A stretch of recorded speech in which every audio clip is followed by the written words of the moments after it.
Bonjour chers amis, Shavua Tov. Nous voici dans la semaine de Lag BaOmer, qui est une grande fête célébrée en Israël, dans tous les coins du pays. Il y a plusieurs coutumes, les enfants allument des brasiers, il y a des chants, il y a des récitations qui ont tous lien avec Rabbi Shimon Bar Yochai, puisque c'est le jour de son anniversaire, le jour où il a quitté ce monde, la Iloula. Pourquoi est-ce qu'on fête la Iloula? Pourquoi est-ce qu'on fête ça comme une fête? En vérité, on devrait plutôt être un peu endeuillé. Pour une raison très simple, parce que Rabbi Shimon Bar Yochai nous a laissé un héritage extraordinaire, le Zohar. L'essentiel de son enseignement, c'est le Zohar, le livre de la splendeur, qui a été laissé par Rabbi Shimon Bar Yochai et qui nous éclaire jusqu'aujourd'hui. C'est d'ailleurs le sujet de notre cours d'aujourd'hui, qui est un cours qu'on a déjà fait il y a très très très longtemps, mais dans lequel aujourd'hui on va apporter une nouveauté, une innovation qui vaut la peine. Donc, Rabbi Nachman a introduit son livre Likutei Moharan par un passage qui concerne Rabbi Shimon, le Zohar et la fin de l'exil, c'est-à-dire la fin des temps. Donc, aujourd'hui, c'est la semaine de Lag BaOmer, bientôt ça sera la fête. Je réponds à la question pourquoi est-ce qu'on fait ça comme une fête, alors qu'en vérité c'est un jour qui devrait être peut-être triste. Eh bien non, parce que c'est pour nous dire que tout au long d'une année, Rabbi Shimon Bar Yochai a continué à inspirer des centaines et des milliers de personnes qui, grâce à son enseignement, se sont améliorées, se sont rapprochées de Dieu, sont sorties de leurs problèmes. Donc pour ça, Rabbi Shimon Bar Yochai est devenu encore plus grand. Parce qu'on sait que quand on cause à quelqu'un un progrès, on partage avec lui les avantages de ce progrès. Quand on aide quelqu'un à s'améliorer, on partage le résultat de cette amélioration. Donc Rabbi Shimon Bar Yochai a un échelon mondial qui aide chaque année des milliers de gens à s'améliorer, qu'ils le sachent ou qu'ils le sachent pas. En tout cas, il les aide. Donc tout ça, cette force, ce capital d'énergie développé par des gens grâce au message de Rabbi Shimon Bar Yochai vient à son actif et lui donne encore plus de force pour nous aider dans l'année à venir. Et c'est pour ça qu'on fait une véritable fête, qui est d'ailleurs la manifestation juive la plus imposante, la plus importante dans son nombre au monde. Il n'y a pas un rassemblement. Il faut savoir qu'en Israël, il y a à peu près 250 000 à 300 000 personnes qui se rendent à Méron ce jour-là, malgré que ça ne soit pas facile. Il faut stationner un peu loin du site, il faut s'y rendre à pied ou avec des navettes. C'est pas facile, mais c'est splendide, c'est magnifique, et ça vaut la peine parce que on reçoit ce jour-là de Rabbi Shimon des doses d'espoir, de courage, d'envie de continuer et de clarté. Donc, on va étudier aujourd'hui, on va essayer d'étudier aujourd'hui ce sujet dont Rabbi Nachman nous a révélé le secret de la grandeur de Rabbi Shimon. Où réside la grandeur de Rabbi Shimon? Alors Rabbi Nachman nous dit dans Likutei Moharan, Rabbi Shimon ben Yochai a promis, garanti, que la Torah ne s'oubliera pas du peuple juif grâce à lui. Ainsi qu'il est dit dans les paroles de la Gemara, Shabbat, page 138, lorsque nos sages se sont réunis dans le vignoble de Yavné. Le vignoble de Yavné, vignoble, c'est un terme poétique pour dire une assemblée en cercle, en demi-cercle plus exactement, qui était la forme des vignobles de l'époque. Donc quand les sages se rassemblaient, ils se mettaient en demi-cercle, de façon à ce que chacun puisse voir l'autre, et c'est pour ça que ça s'appelait un vignoble. Donc il y avait à Yavné, qui était sous l'occupation romaine, la seule ville où on pouvait encore étudier la Torah. Il y avait un décret sur tout le pays d'Israël qu'il était interdit d'étudier la Torah sous peine de mort, mais grâce à l'intervention d'un tzaddik, la ville de Yavne a été épargnée. Et comme elle a été épargnée, il était permis d'y étudier la Torah. Dans une des séances que les grands sages de l'époque, les Tanaïm, ont fait dans la ville de Yavne, ils sont arrivés à une conclusion, Atida Torah shetishtachach mi-Israël. La Torah finira par s'oublier du peuple juif.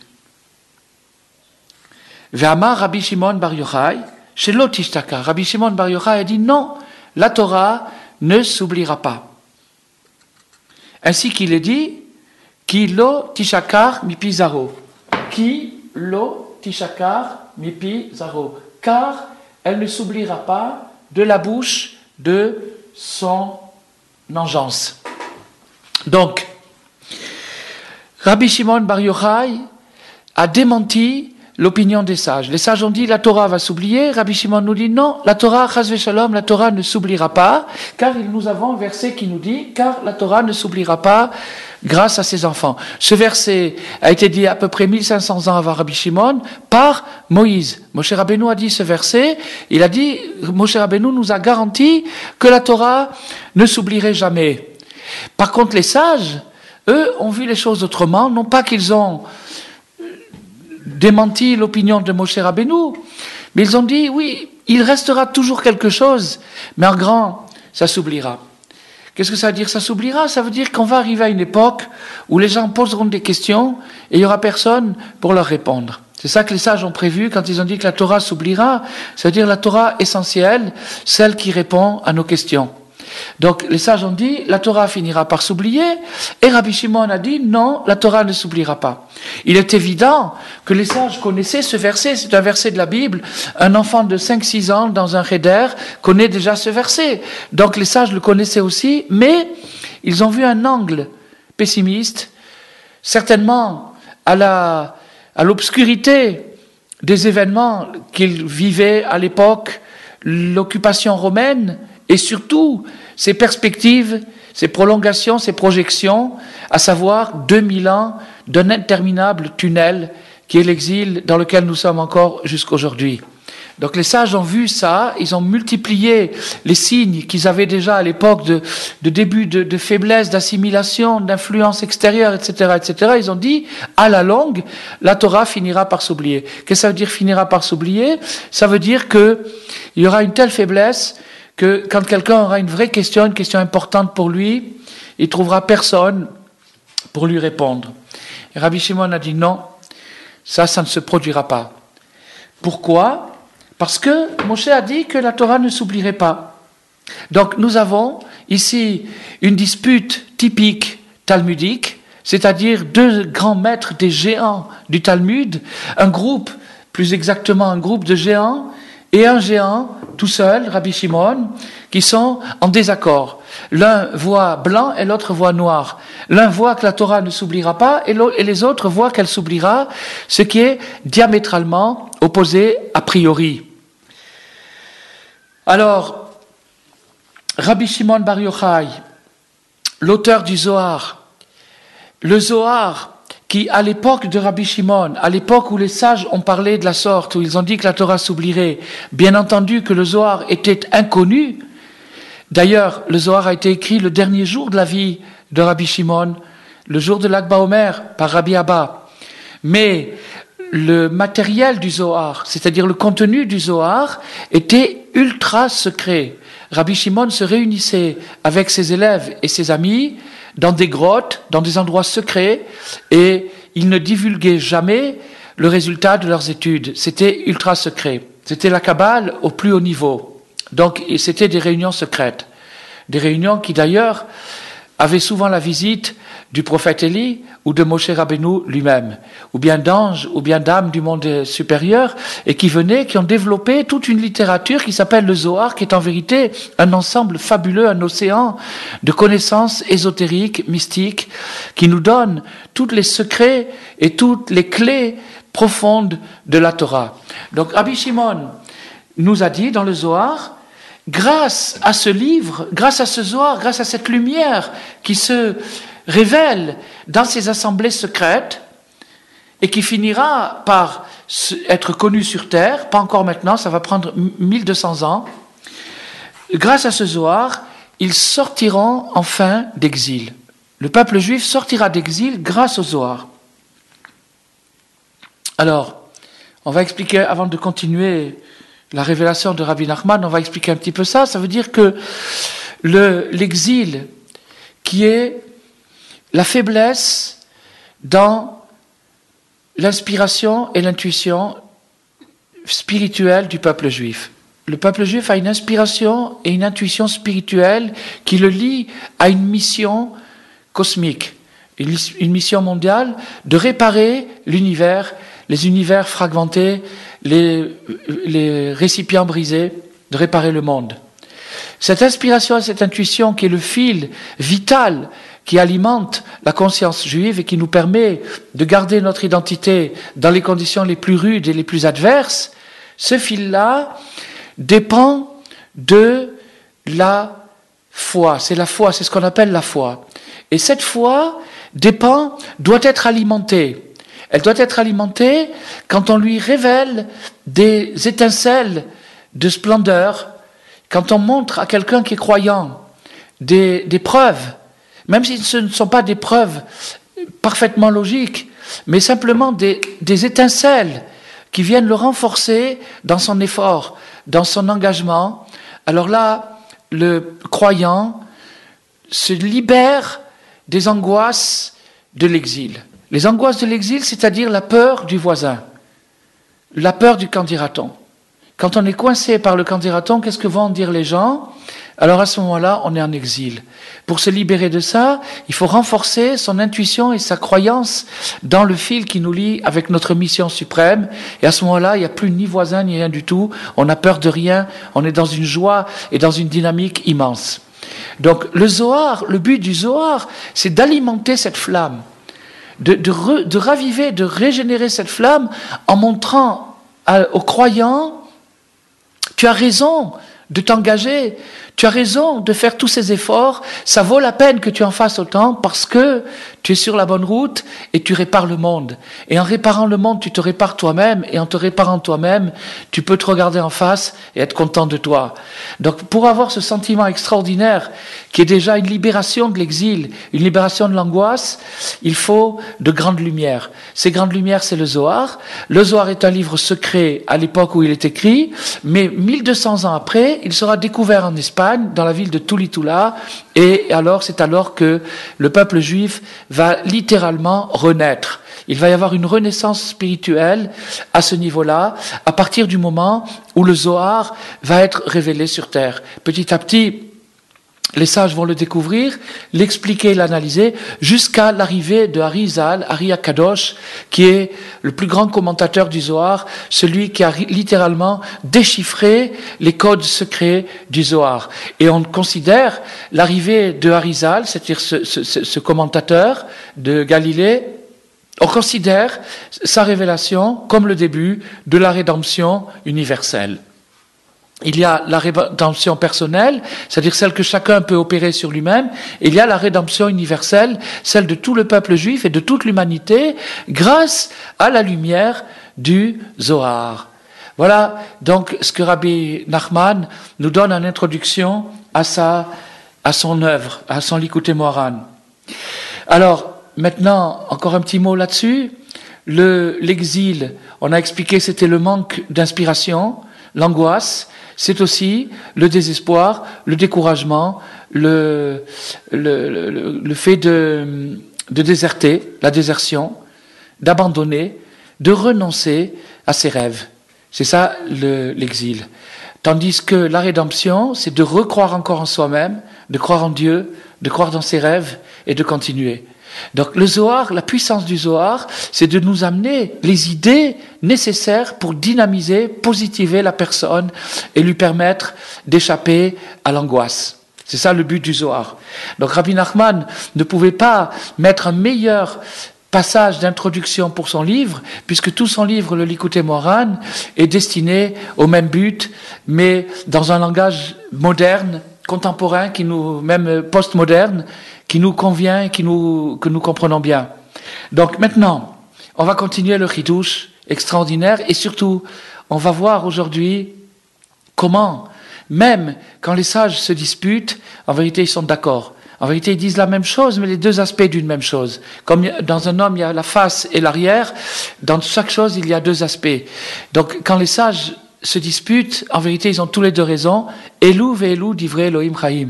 Cela et cela portent la parole du Dieu vivant. Donc, maintenant, comment est-il possible que quelqu'un qui dit la Torah va s'oublier, quelqu'un qui dit la Torah s'oubliera pas, comment est-il possible que les deux aient raison? C'est ce qu'on va voir aujourd'hui. On va voir ça aujourd'hui. Bon, mais pour l'instant, terminons l'explication de Rabbi Nachman. Et maintenant, viens voir, regarde les merveilles cachées de notre Torah, les codes cachés de la Torah. C'est-à-dire ce que Moshe a réussi à cacher par prophétie dans la Torah. Car Rabbi Shimon Bar Yochai a utilisé ce verset qui lo tishakar mi pizaro, car elle ne sera pas oubliée de la bouche de son engeance, de sa descendance, sur ce verset-là, parce que en vérité, dans ce verset lui-même, est indiqué d'une manière secrète et cachée, par une allusion codée, le secret de Rabbi Shimon Bar Yochai, c'est-à-dire que Moshe Rabbeinu, 1500 ans avant, savait qu'il va venir sur terre un sage qui s'appellera Rabbi Shimon Bar Yochai, le fils de Yochai, et que ce sage va libérer une lumière céleste qui accompagnera le peuple juif jusqu'à sa rédemption. Alors comment Moshe Rabbeinu peut-il cacher une telle prophétie, que la Torah ne s'oubliera pas d'Israël grâce à Rabbi Shimon? Regarde les lettres finales de ce verset. Les lettres finales de ce verset, les voici. Ki, un Yud, Lo, un Aleph, Tishakar, un Chet, Nipi, un Yud, et Zaro, un Yud. Si on prend ces lettres finales et qu'on les met ensemble, on obtient le mot Yochai. Le Yud ici, le Vav là-bas, le Chet ici, le Aleph ici et le Yud ici. Voilà. Donc, le mot Yochai est indiqué par code, mais clair, dans les lettres finales de ce verset, il y a marqué Yochai. Yochai, c'est qui? C'est le père de Rabbi Shimon. Donc, grâce au fils de celui qui est indiqué dans ce verset, de la bouche de son fils, c'est-à-dire de Rabbi Shimon, de la bouche du fils de Yochai, la Torah ne s'oubliera pas. C'est quelque chose d'extraordinaire. C'est quelque chose d'extraordinaire comment Moshe Rabbeinu a réussi à cacher, en 1500 ans avant, dans le Pentateuque, dans le verset de la Bible, il a réussi à cacher qui va être le fils du libérateur, le père du libérateur, Yochai, qui est indiqué par les lettres finales de ce verset, et qui est celui grâce à qui la Torah ne s'oubliera pas des enfants. Voilà, donc ça c'est la révélation extraordinaire que Rabbi Nachman a fait sur Rabbi Shimon, révélation qui s'accompagne bien entendu d'un sens profond, c'est pas juste une coïncidence ou un joli arrangement de lettres, mais c'est quelque chose de très puissant, comme on va finir de l'expliquer maintenant. Donc j'ai promis de dire pourquoi et comment est-il possible que les sages qui disent que la Torah va s'oublier et Rabbi Shimon qui dit que la Torah ne s'oubliera pas, comment est-il possible que les deux aient raison? Alors voilà maintenant l'explication. L'explication, c'est que quand Dieu a créé le monde, il a créé avec 10 paroles. Les 10 paroles de la création du monde sont les paroles dans lesquelles il a dit que la lumière soit, qu'il y ait un ciel, qu'il y ait des végétations, qu'il y ait des luminaires, qu'il y ait des animaux et qu'il y ait l'homme. Il y a en tout 10 paroles dans lesquelles Dieu dit que telle et telle chose soit. Dit, ça veut dire qu'il n'a pas dit avec une bouche, puisque ça c'est déjà de l'anthropomorphisme, mais il l'a dit en condensant sa sagesse sous forme d'existence. Donc l'existence, c'est une parole divine, et donc comme toute parole, elle peut être comprise. Si elle est comprise, on a compris ce qu'il voulait dire. En attendant, si vous comptez le nombre de paroles qu'il y a dans le récit de la création, vous allez en voir que 9. Vous allez en voir que 9. Que 9 fois, vous verrez, Vayomer, Vayomer, Vayomer, Vayomer, 9 fois. Alors comment se fait-il qu'on dit 10 paroles alors qu'il y en a 9? La réponse est la suivante. C'est que la première parole, qui est le premier verset de la Torah, qui nous dit « Au commencement, Dieu créa le ciel et la terre », cette parole-là est une parole hermétique. Que signifie une parole hermétique? Une parole qui n'est pas ouvertement prononcée. Une parole silencieuse, si on peut dire, c'est un paradoxe, mais c'est comme ça. Donc cette parole-là, qui n'est pas ouvertement prononcée, mais qui contient toutes les autres paroles, puisque quand on dit que Dieu a créé le ciel et la terre, ça inclut tout le reste, tout ce qui va se développer par la suite. Cette parole-là, qui est la parole hermétique, pourquoi est-elle hermétique? Pourquoi Dieu a fait que la parole la plus importante, la parole initiale, la parole qui est la racine de toutes les paroles, pourquoi cette parole est-elle hermétique? Pourquoi n'est-il pas marqué « Et Dieu dit que ciel et terre existent » comme ça existe dans les autres versets? La réponse, Rabbi Nachman nous dit, c'est parce que si Dieu avait dit explicitement toutes les paroles, et qu'il n'avait pas laissé une parole hermétique, en pointillé, à ce moment-là, il n'y aurait pas de place pour le mal. Il n'y aurait pas de place pour l'égarement. Il n'y aurait de place que pour l'acceptation et la soumission totale de toute créature à son Créateur. Ça serait un ordre parfait, mais parfaitement inutile. Pourquoi inutile? Parce que à quoi ça sert? La lumière infinie se suffit à elle-même, elle n'a pas besoin de créer, elle n'a pas besoin de, on ne peut rien lui ajouter, donc ça ne sert à rien. Quelle est la nouveauté, l'innovation qu'il y a dans la création? La possibilité du mal et la possibilité de la conversion du mal en bien. C'est-à-dire, lorsque l'homme qui aura le choix entre le bien et le mal décidera quand même de faire le bien, alors, en décidant quand même de faire le mal, grâce au mal qu'il avait séduit et auquel il a renoncé, il a créé quelque chose d'inédit et d'inexistant, quelque chose qui n'existait pas avant, et c'est ça la nouveauté. Pour qu'il y ait cette nouveauté, il faut que le mal existe. Pour que le mal existe, il faut qu'il y ait une parole qui soit hermétique. Rabbi Nachman nous dit, lorsqu'un homme est tombé dans le mal, il est donc entre les mains de la première parole. Il exclut des 9 paroles complémentaires. Les paroles complémentaires ont un certain ordre, une certaine morale et un certain honneur. Lorsqu'une personne profane l'usage du créé, l'usage de la création, il en fait un mauvais usage, il s'exclut lui-même de cet honneur, il ne capte plus le sens profond des choses, il exclut de la signification des choses.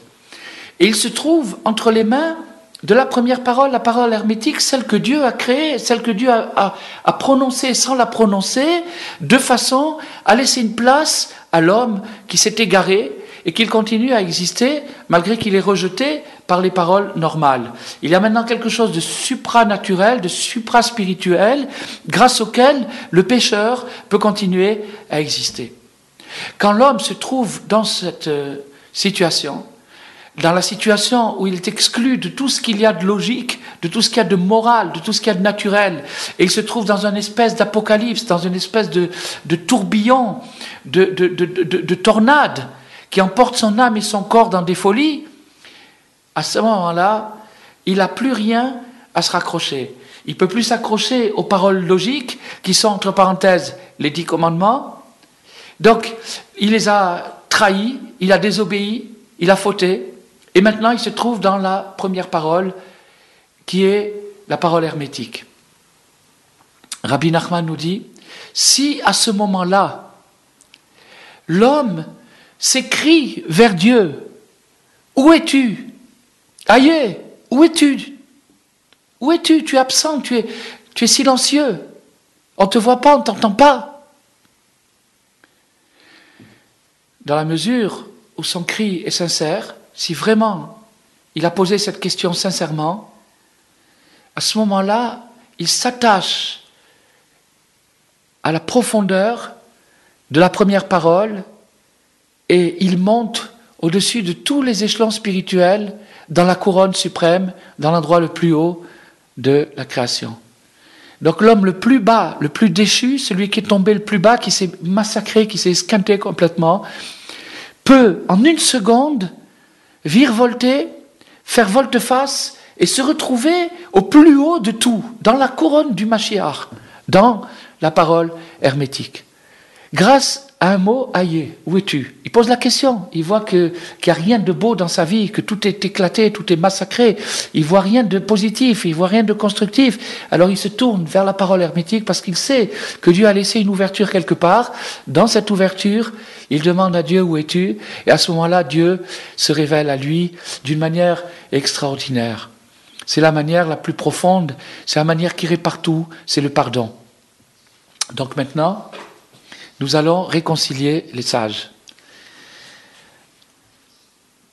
Quand les sages ont dit que la Torah finira par s'oublier, ils ont parlé au niveau exotérique, c'est-à-dire au niveau révélé, au niveau du niglé, de la Torah révélée. Que cette Torah révélée finira par s'oublier, et on le voit bien aujourd'hui, vous n'avez qu'à faire l'expérience. Si vous posez des questions, il n'y a pas beaucoup de gens pour vous répondre aux questions vraiment sincères et sérieuses. Vous voyez que c'est vraiment, on est dans une époque spirituellement très très pauvre. Rabbi Nathan nous explique, nous dit, cette pauvreté, cette indigence spirituelle, ce manque, cette sensation de vide, cette sensation d'incompréhension, cette sensation de sonner à toutes les portes et d'avoir aucune réponse valable, cette sensation nous amène à accentuer la question où es-tu?